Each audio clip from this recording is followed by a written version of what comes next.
Hello everybody, and welcome to Gaming in the Wild, a video games podcast about games from the interesting artistic side of the tracks, from indie to AAA. My name's John, I'm your host, and this week in Reykjavik, I think since last time I did a show last week, the earthquakes that I talked about here in Iceland that we were feeling every day have erupted into a volcano. We have a volcanic eruption happening just 20 kilometers or so from the city. There are some quite amazing pictures coming out of it, actually. It's pretty amazing to see. There have been people flying over at night in helicopters, taking photographs and taking film. It's just the most wonderful thing to see, you know. You can see the glow of the volcano on the horizon from where I live, pretty much. And it's just something really special to be living that close to like a huge natural event of that type. Kind of amazing. I will post some pictures from that eruption in the show's Discord group and maybe on Twitter as well, if you're interested in that sort of thing. So it's been interesting times over here in Iceland. I've had a packed week of gaming as well as following all of the volcano news and checking that the wind isn't blowing in our direction, bringing gas into the city. When that happens, we have to close all of the windows and not be outside for too long, wear masks, that kind of thing. It's not dangerous, but that gas is coming from deep in the earth and it can contain harmful metals and things like that. So it's something that we do have to think about. Not that I've been hiding indoors from the volcanic gas or anything, but I've definitely had some time to play this week. So I've been playing a whole bunch of games. I've got a few different games to talk about. I'm going to start off, as usual, with the roundup of what I've been playing, new games that have come onto the review list for the podcast. And then I'm going to review two games that swallowed up most of my time this week. One of them is a classic turn-based strategy game that has had a new lease of life in this last week because it arrived on Netflix games, meaning anyone with a Netflix subscription and a smart device, or a tablet or a phone, can download it for free and play it on the touch screen. So everyone's talking about this game again, even though it came out a few years ago now, and that is Into the Breach. The other game that I'm going to talk about this episode is a very strange one. It's not a game that I expected to be covering. I tried it out just because it popped onto Game Pass, and you know, why not? If something comes onto Game Pass and people are talking about it, then you might as well give it a try. So I've actually found myself strangely sucked into this game, which I really did not expect to be my kind of thing, and that is PowerWash Simulator, a game that has kind of come out of nowhere and is winning a lot of fans out there. And I'm looking forward to talking about that game today too. But let's start with the roundup of the week. So I've continued to play Final Fantasy VII Remake. This is a game that I played way back in the day. I played the original. It was a huge game for me. I think I was 20 when it came out, maybe, originally. And I played through it. I remember that it was on a bunch of different CDs and it was on PlayStation. And it was a groundbreaking game at the time. So I've continued with my playthrough of the remake. And I have to say, it's grown on me an awful lot. And I'm so happy about that. I really had my doubts about this game when I started it. There are quite a few fetch quests and quite a few JRPG mechanics and excesses of that genre in the opening section. Just running around doing basic stuff and repeating things, going from A to B and then from B to A and then from A to C and then from C to B and just doing the same thing in the same area again and again and again. And although the game stays linear, it has really upped the stakes. The story is great. I forgot how good a story Final Fantasy has. The areas that you visit in the game are absolutely brilliant. I just visited the Wall Market, which is this huge, thriving... it's a little bit like Pigalle in Paris or something like that. It's like a red light district. And it's quite spectacular. There are crowds everywhere. There is a cabaret. There are gangsters you have to deal with. And some of the original quests from Final Fantasy are in there. And I'd forgotten a lot of this story, and I'm really enjoying playing a story that feels new, but also it's just giving me these moments of remembrance and nostalgia for the first playthrough. Like there's a moment where Cloud has to dress up in a certain outfit to progress the story that he doesn't really want to do, but it's hilarious, and it was handled so well here. So I'm really into that game, although I will say I've stalled on it a little bit because of the two games I'm reviewing this episode. They were supposed to be my little quiet games on the side, and they've really just taken over. So I found myself sitting in bed with my iPad playing a few rounds of Into the Breach, or after work, just deciding to do a little bit of power washing just to unwind, and then realizing I've been in a trance for hours on end and my game time is basically gone. So Final Fantasy has been a little bit on hold, but now that I'm finishing up those two games, I hope to get back to it soon. I also finished a game that I've mentioned before. It's a little game called Lost Words that's been on Game Pass, and I think it might be leaving soon, which is why I decided to try and get it over the finish line. I think I only had an hour of gameplay left to finish this one off. I don't think that it merits a whole episode review. It's a very, very simple platforming game, 2D with a hand-drawn illustrated style, very rudimentary, very, very simple. There aren't many more simple platformers than this. It does have a drag and drop mechanic where you play a little girl and she's writing a fairy tale story, and you play through her levels as she's writing them, and she narrates them. So she imagines a character, and then it appears on the screen. You have words in a little book that you can use to interact with the world. For example, if you drag the word rise from your book onto a door, it will open.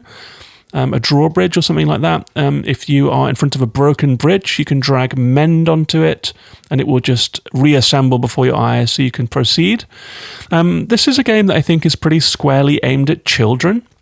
It's just a few hours long, but it does have a story that kept me playing, actually. It's there's a real world component to this. So the little girl will be writing her fairy tale, and then she'll go to her diary, and you will platform across the pages as she writes.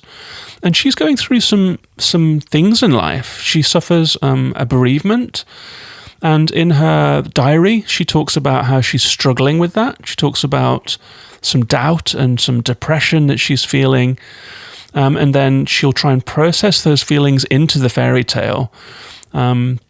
And it's quite an effective mixture, and it's surprisingly serious, given that it is a game that is aimed at kids. But it was a very light game, a very easy game. And I would say that if anyone out there plays with kids, be aware of the themes, because it is a little serious at times. I could see this game being helpful to anyone that has kids who have lost, for example, a grandparent and are upset about that. This could be a good game to sit down and play together, to see someone playing out those feelings on the screen. So it's a very simple game. It's a very short game. Not an awful lot to talk about there. It's just pretty simple, but I was impressed by the theme and the story. And I do think that it probably does have a place for any parents who think that could be useful for their kids.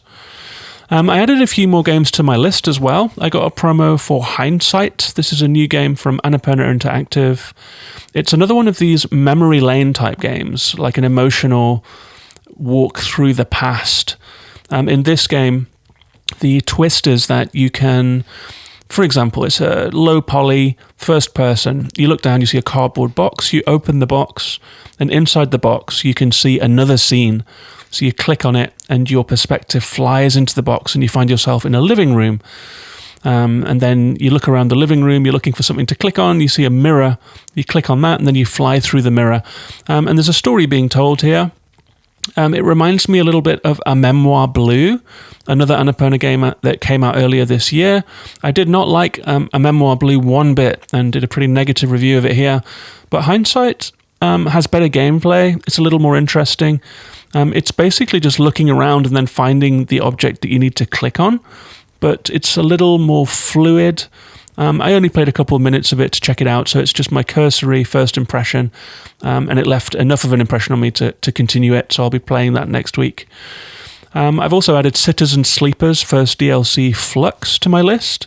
Citizen Sleeper is one of the best games released this year. It's quite a spectacular sci-fi RPG with dice mechanics, amazing writing, lovely music, and a really compelling story. So I'm very excited that DLC has landed. Apparently it's only a couple of hours long, so I'm kind of saving it I think there will be a moment where I'm really in the mood to settle down and play through that one. It's going to be like a rainy Sunday, and Flux will hit the spot. So I'm very excited about that. If you have played Citizen Sleeper, that DLC is available everywhere, including Game Pass. And it's the first of 3. So we have a whole new story arc to look forward to in Citizen Sleeper that's going to be told in 3 parts across the remainder of this year. So that's what I've been playing and what I've got coming up. Before we get onto the reviews, let me just mention that this show is patron supported. I have a Patreon for the show at patreon.com/gaminginthewild. There were 2 new patrons this week, which is always nice to see. So thanks very much to Dave Jackson. And thanks very much to the Pre-Order Bonus Podcast, both of whom signed up to support the podcast for a couple of dollars a month.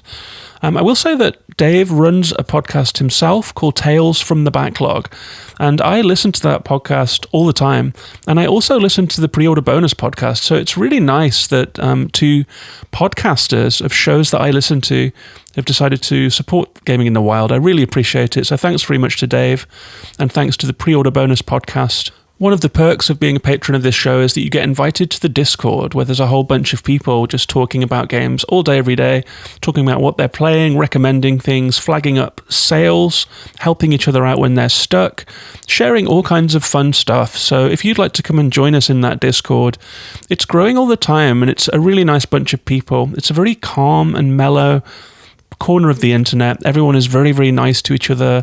It's just the nicest corner of the internet. I'm in there every day talking about the games I'm playing too. If you'd like to join us, you can become a patron of the show. That's at patreon.com/gaminginthewild, and I'll put a link to that in the description. I will also mention that I was a guest on the Pre-Order Bonus Podcast this last week talking about Stray. We did a deep dive into that. Me and Jake, one of the hosts of that show, we meant to talk for half an hour. We talked for an hour and a half, and we went through all kinds of aspects of Stray, and it was a really great chat. So thanks very much to Jake for having me on. And if you would like to hear that, I will put a link to that in the description as well. So that's all of the housekeeping out of the way. Let's get on to the reviews and talk about Into the Breach.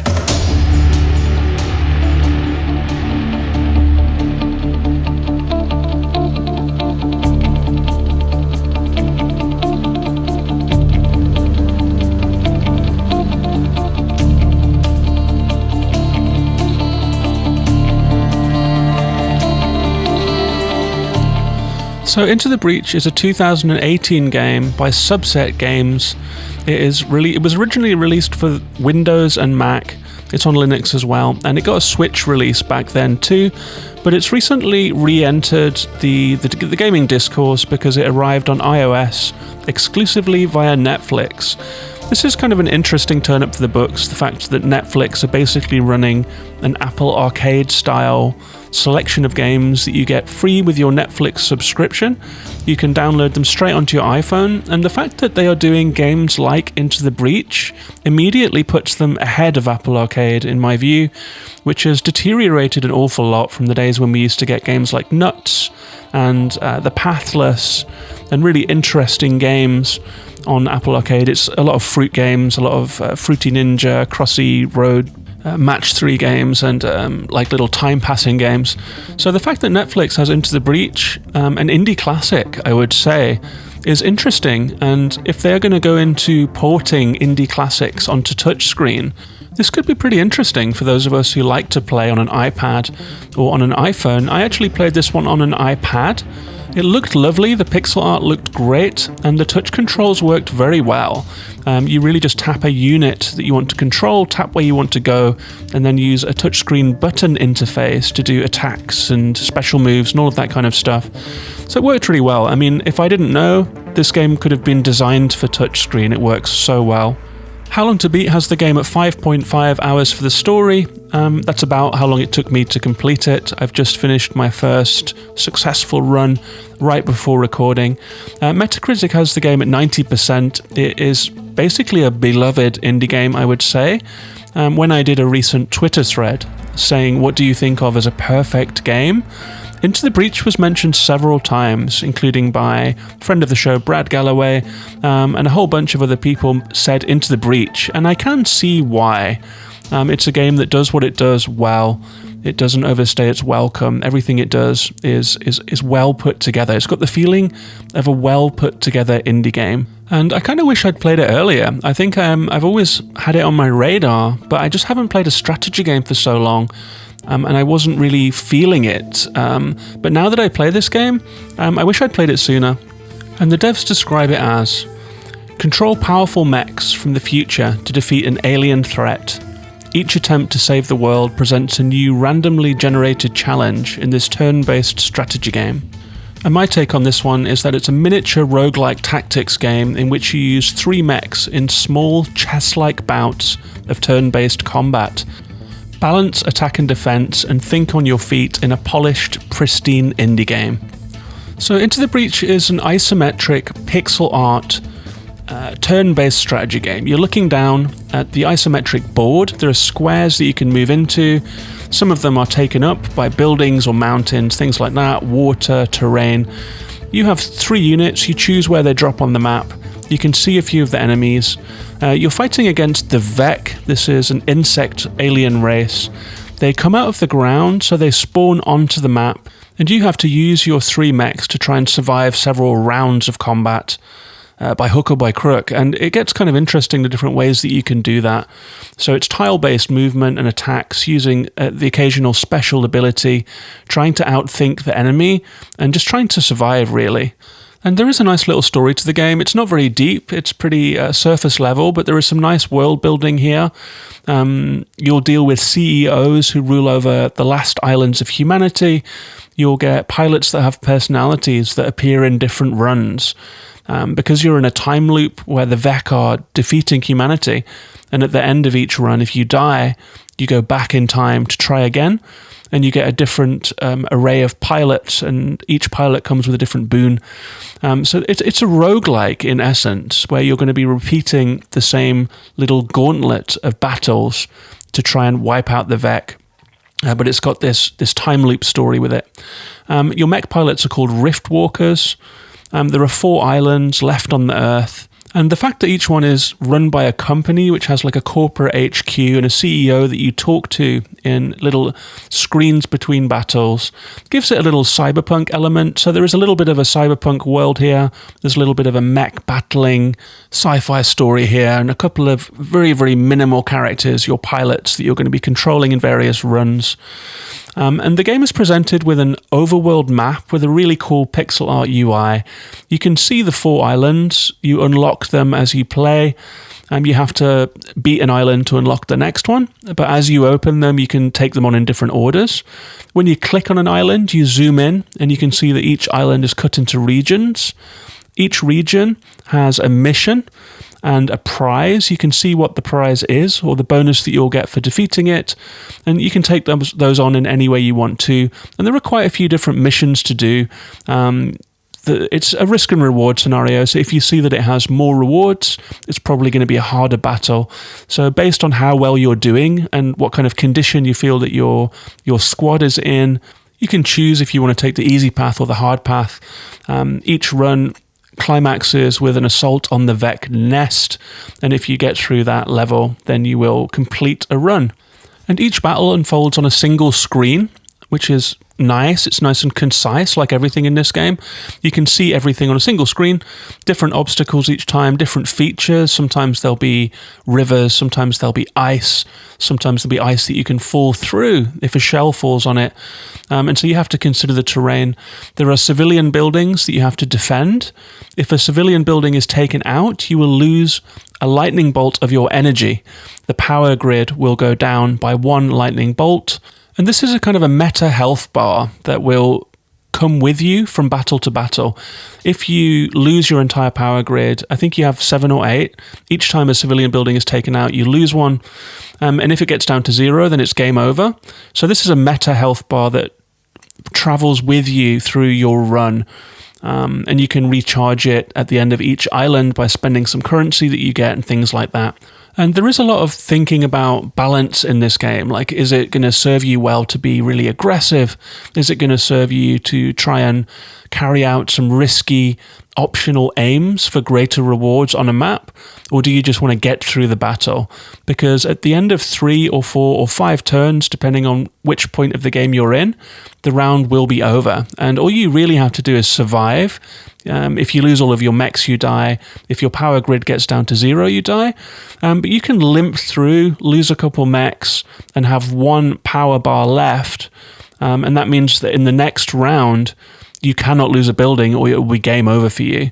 So there is like a variation from run to run, and there are a few different considerations that you have to bear in mind that are going to influence your play style. And for a game that is so compact, there is quite a lot going on here. I hope that you're understanding what I'm trying to describe here. There are quite a few systems at play. But the combat itself is quite easy to understand. You start with 3 different mechs. You can drop them down onto the map and arrange them in a way that you consider to be advantageous. You have a melee mech, which can deliver attacks to adjacent squares, powerful punches, and it pushes enemies back, which is very, very useful. More on that later. You also have 2 different artillery mechs. One of them is like a tank that delivers a long shot. One of them is a piece of artillery that launches something over. It can shoot over mountains and drop a shell onto enemies. The shell explodes and it will also push enemies, which is sometimes the most useful thing to do. I think it took me a while to realize that, but it's not just about defeating the Vec, it's about pushing them so that their attacks land on an empty space instead of a civilian building or something that you're trying to defend. So the game has got a survival element to it, it's got a defense element to it, and it's also got this roguelike element to it, and then it's played out on these turn-based maps. You can also choose to spend currency in different ways to power yourself up. So there's quite a lot of gameplay here to get your teeth into. It took me a while to get oriented in all of these systems. That's one of my minor criticisms of the game, is that I felt like I really had to find my own way into these systems, and I didn't really employ them fully at first. And by the time I realized what a few of them were, I kind of face-palmed and thought, wow, I've just been dying and dying, but I wasn't using all of the systems that the game has. I do think that you can unlock different kinds of units. I haven't as yet, but now that I've done a successful run, I actually closed my iPad as the credits were rolling, so maybe when I open it again, Into the Breach is going to have a new challenge for me to incentivize me to play it again. And the structure is that when you land on an island, you'll talk to that CEO, they'll tell you the situation on the island, you'll pick the missions you want to do, hopefully you'll win those battles. Then after you've won 4, there is like a final boss battle on each island where you have to do a specific mission to guard the corporate HQ and to defeat the enemy leader. They're not really boss battles, the enemy leaders are really just more powerful versions of units that you've seen before. For example, maybe they strike in all adjacent squares, or maybe they strike 4 squares in front of them hard, enough to knock down a building or take out a mech in a single blow. So there's some crowd control to do in those final battles. And when you've completed it, you get to spend all of the currency that you've earned. And then you move on to the next island. There is a desert island, there's a snow island, there's a grassy island, and so forth. Then there is a final volcano where the Vec hive is. And it's up to you how you want to take it, because as long as you've completed 2 islands, you can go straight for the Vec hive if you feel like you're on a good run, or you just want to finish the game off. But you can try to take out all 4 islands before taking the Vec hive. I guess it's a little bit like in Slay the Spire. You can just finish a run, beat the boss and complete your run, or you can play for that little extra boss battle that you can strive for that's incredibly hard at the very end. I've got a feeling that Into the Breach might have something like that, where if you take out all 4 islands, you'll get an extra challenge or something like that. I think that completing my first run is not the end of the game, I'll put it that way. And it does get pretty challenging, I will say.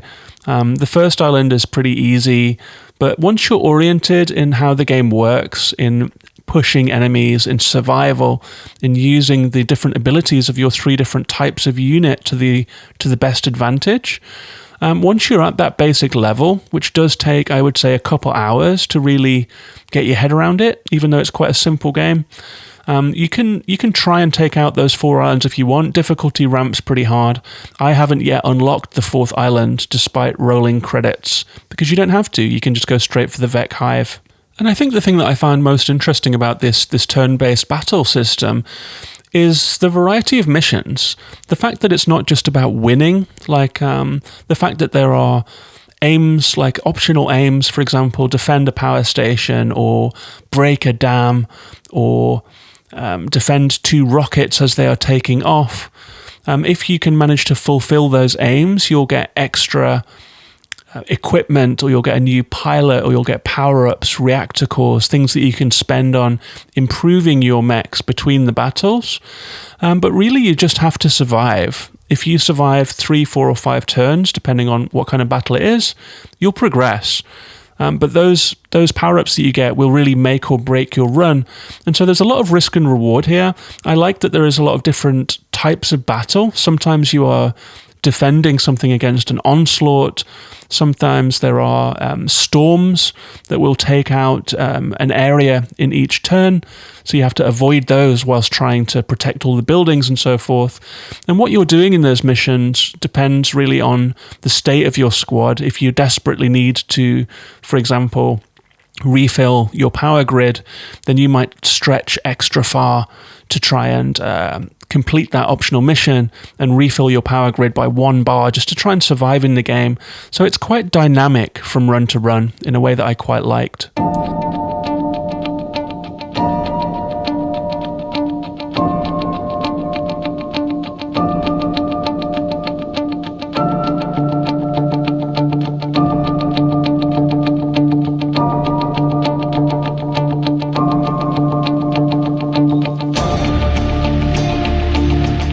I'm still just getting into the full extent of all the power-ups you can get, but I enjoyed the power-ups too.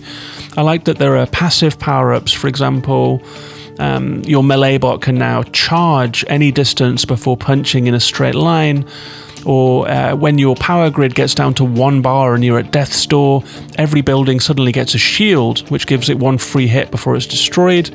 I got 1 power-up on my winning run just now that allowed my melee mech to move and then jump, and wherever it landed, it would push away all adjacent squares, which was just OP. It helped me through that winning run. It meant that I could save a couple of buildings just by jumping and pushing enemies away. If you push an enemy away, you can see the square that it's going to attack, but if you nudge it to the side by planting a shell next to it rather than hitting it, or attacking it, or jumping, if you had this power-up that I had, you can fend off those attacks and just make them ineffective.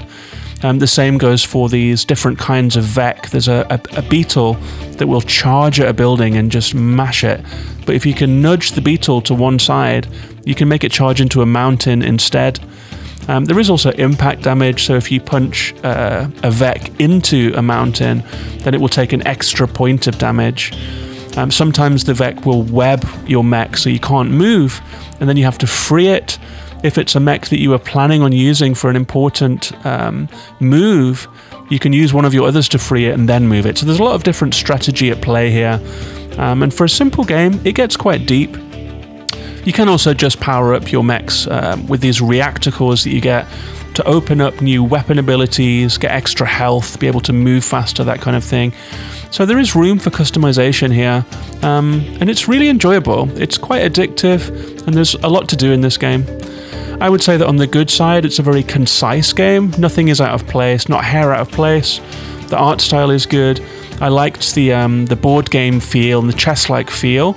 I felt that there were some head-scratching situations sometimes where I really had to think twice. You can sort of draft a move and then undo it before you've attacked, if you could think you can see a better way out of the situation. So there's a lot of room for strategy here. I enjoyed the world building, I enjoyed the aesthetic, the pixel art is really excellent, the UI is excellent. This is a very well polished, put together game.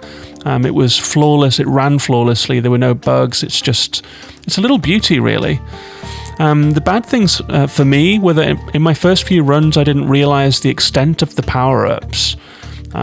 You have to drag pilots into mechs to get those pilot boons, and I was not getting that. I had to touch and drag. So the touchscreen controls are perhaps under-tutorialized. I wasn't using my power-ups basically, and that was a bit of a frustration for me when I finally realised that I could have been having a much easier time. I would say the difficulty ramps up pretty hard. If you want those 3rd and 4th islands, you're going to have a challenge on your hands, and it can feel a little unforgiving. I didn't realise that I could go straight for the Vec Hive, and as soon as I realised that I could do it without unlocking all 4 islands, I just completed it on my first try on easy mode. But even easy mode is pretty hard going, I would say. It's not that easy. I will also say that I was quite surprised that there are only 4 islands. I was under the impression that when I completed that first overworld map, I would move on to the next one and that the game would go on and on. But it is a true roguelike. There are only 4 islands, and the challenge is in doing them in different ways. And on different difficulties, I guess. So it's more like a run-based game where you're going to be playing a slightly different version of the game each time, of the same game each time, rather than a long game that has progression to it. And that surprised me a little bit. I was kind of expecting more worlds, but it's just a very small puzzle box of a game, and it is what it is. And so my summary of that one is that don't be put off by the fact that it's a strategy game, I would say. If you're someone that doesn't normally play strategy games, just treat Into the Breach as an indie game that one should play. It's one of those things that is always on sale in the Switch store.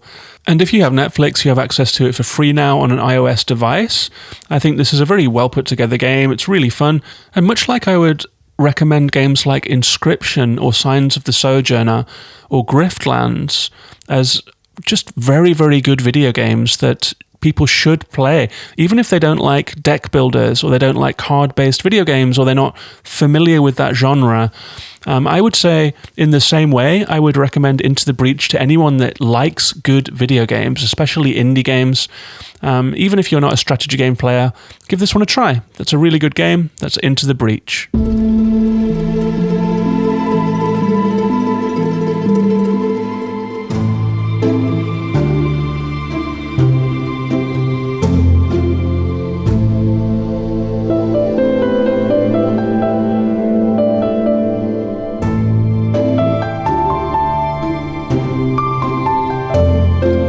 And the second game I'm going to talk about today doesn't have any music in it, so if you're wondering why this lovely piece of music is playing from Death's Door, that's why.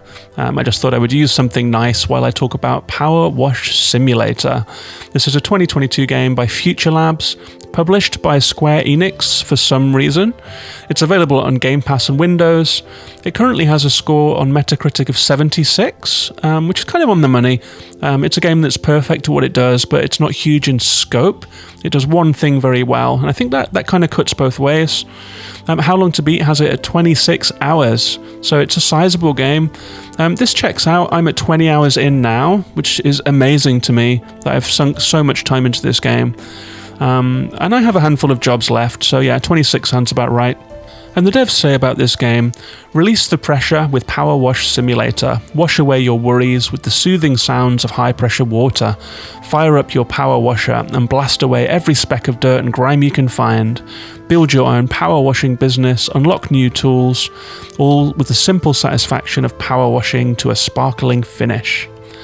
And I have to say about this one that it's a bizarrely addictive dad game in which you clean an ever-growing array of dirt-encrusted locations and vehicles, zoning out to the soothing hiss of your pressure washer.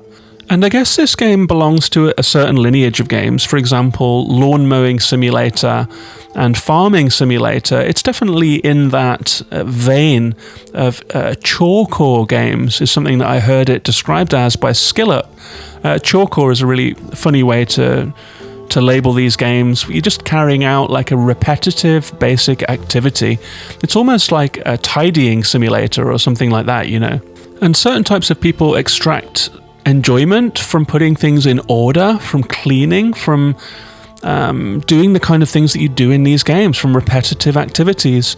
And I am a little bit one of those people. I do find that cleaning can soothe my mind. If I have a messy house, it adds to anxiety for me for sure. And if I am feeling anxiety, then sometimes cleaning and tidying, putting things on shelves, dusting, getting my house in a nice order, making everything feel lovely and comfortable and clean, it can really calm me down. So I think that, to my surprise, I find myself in the demographic of people that is enjoying PowerWash Simulator.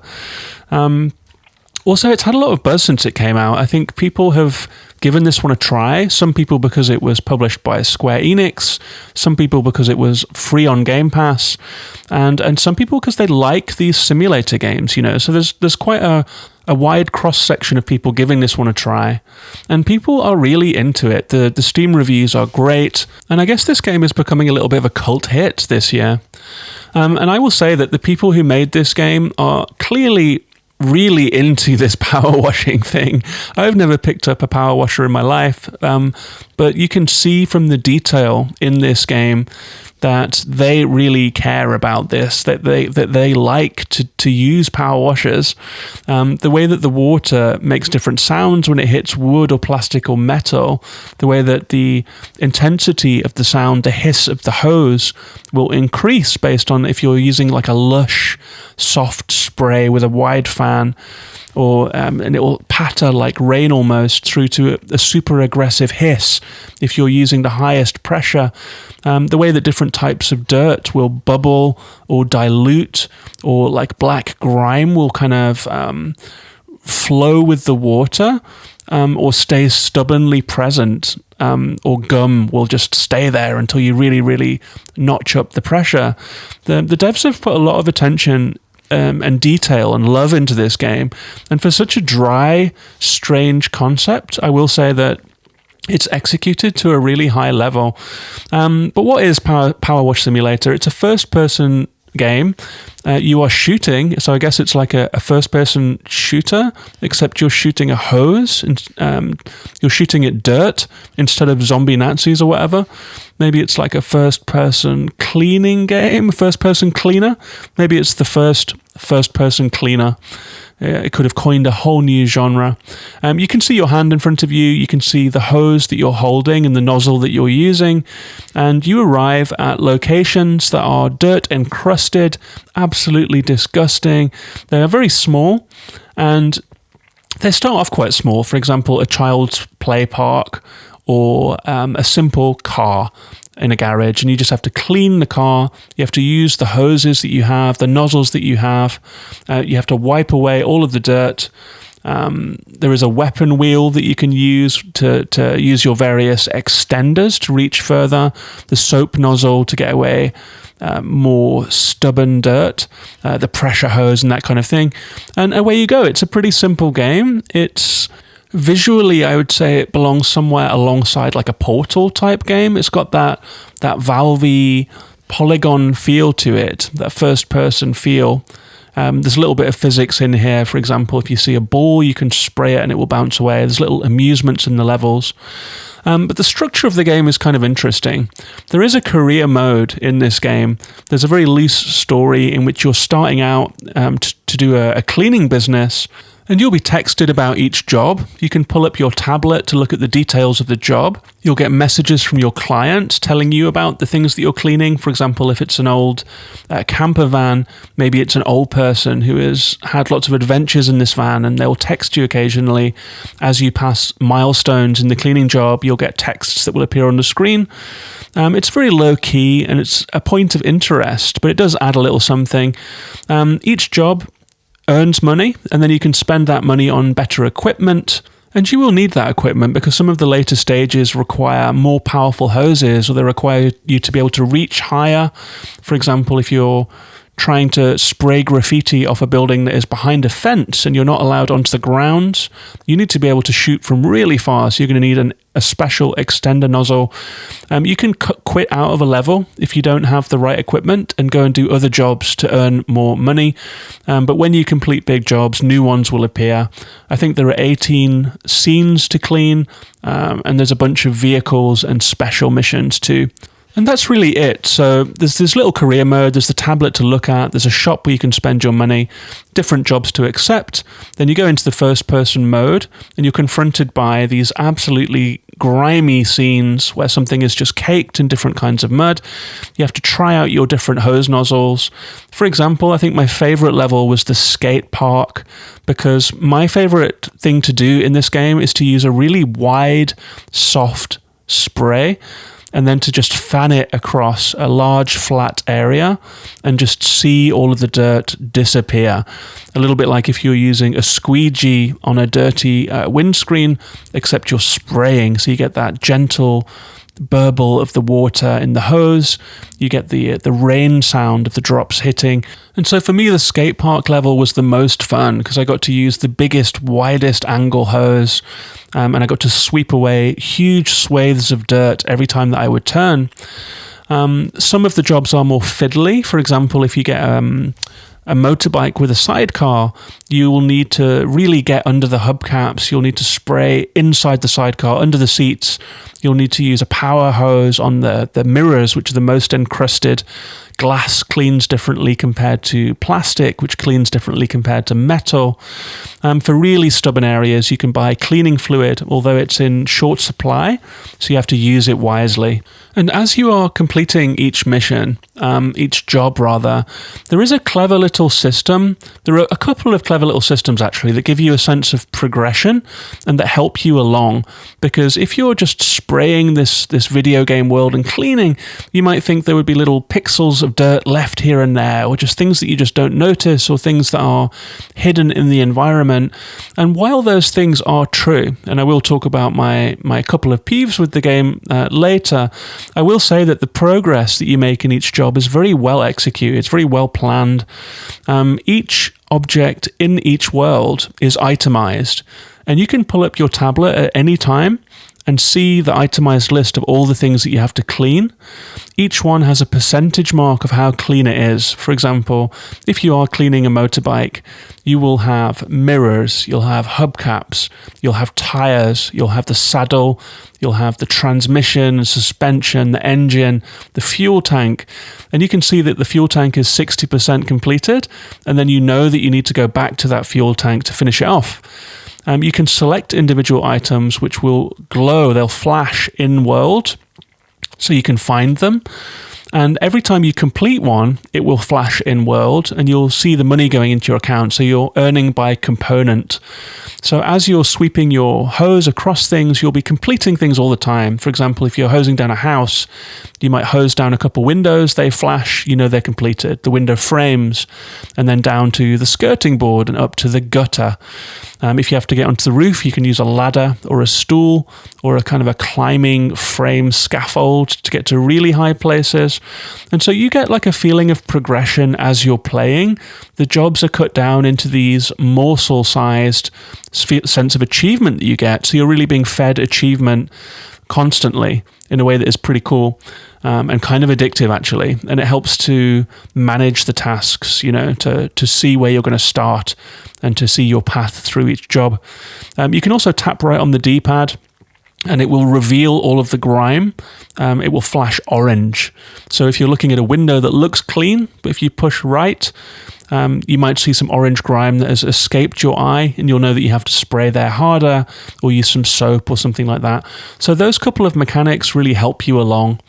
I would say that my only real beef with this game, because it is very simple, and I've kind of said what there is to say about it, is that if you're doing a huge map, and they do get really huge, there's like a massive fire station and a fire tower, which has got all kinds of, vents and ducts and different doors, and there's just so much of it. It's huge.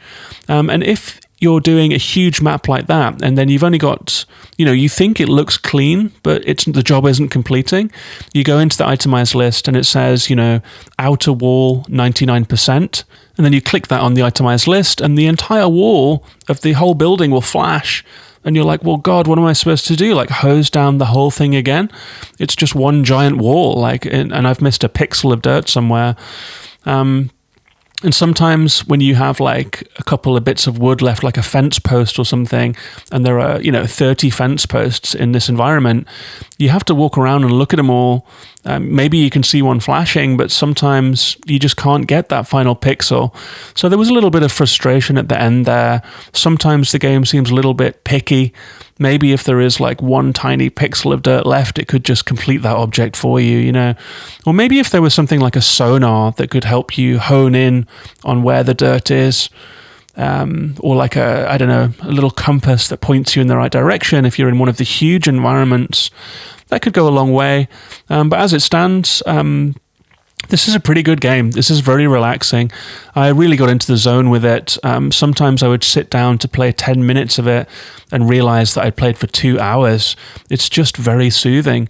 It's perfect to have a football game on your iPad and be playing it on the screen, or to be listening to a podcast while you play. There is no music in this game. There is just the hiss of the hose.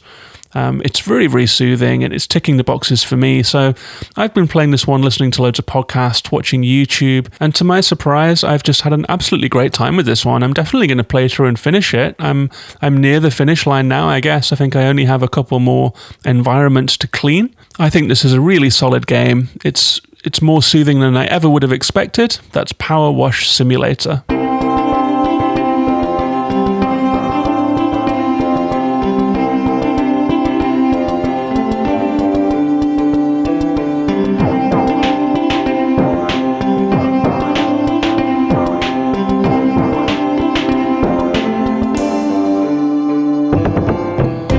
So that's our episode this week. I hope you enjoyed hearing about those two games. Into the Breach was great.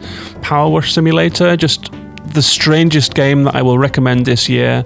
I'm not like someone that enjoys handyman stuff, and then here I am playing this total dad game, just much to my surprise. But what can I say? It's really fun. I'm having a good time with it. I would love to hear if you have played PowerWash Simulator or what you think of that genre of games. And also, if you're an Into the Breach veteran, I'd love to hear from you too. Let me know what I'm in for. Let me know if I have more runs to look forward to. You can find me on social media. I'm Gaming in the Wild on Twitter, Facebook, Twitch, YouTube, everywhere, Instagram too. Twitter is my main place though. There is also the Patreon for people that want to support the show and join the Discord community. That's patreon.com/gaminginthewild. I also very much appreciate people that will leave a Spotify rating or an iTunes review if you're listening on Apple Podcasts. I really appreciate all of that stuff. It helps other people find the show, and it gives me a little boost, lets me know that people out there are listening and enjoying the show. And I love talking to people about games, so just hit me up on Twitter. I'd love to hear from you. Thanks very much for listening. I'll be back next week with a new show. Maybe it will be about Final Fantasy, maybe it will be about hindsight, maybe it will be about something else completely. Thanks very much for listening. Take care of yourselves and each other, and bye-bye for now.